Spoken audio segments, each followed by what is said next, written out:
Maharashtra today 24 news, सत्य परिस्थितीचा सविस्तर आढावा।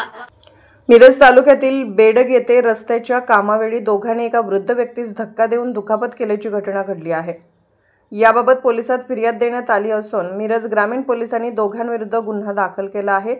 बेडग मालगाव रोडवर ही घटना घडली आहे। याबाबत जखमी सुरेश ज्ञानू शिंदे वय 74 यांनी पोलिसात फिर्याद दिली आहे।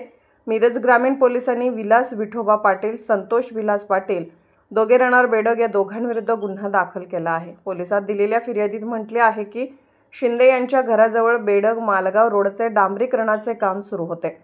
रस्त्याच्या कामासाठी मापे घेऊन फक्की टाकण्यात आली होती। येथे टाकलेली फक्की संबंधित आरोपी हे मुजवत होते। शिंदे यांनी याबाबत रस्त्याचे काम करणाऱ्या कामगारांना सांगितल्यामुळे तुझा काय संबंध असे म्हणून शिंदे यांना ढकलून दिले। यावेळी शिंदे हे रस्त्यावर पडल्याने त्यांचा खुबा फ्रॅक्चर झाला आहे। पोलिसांनी या फिर्यादीनुसार दोघांविरुद्ध गुन्हा दाखल केला असून पुढील तपास करत आहेत।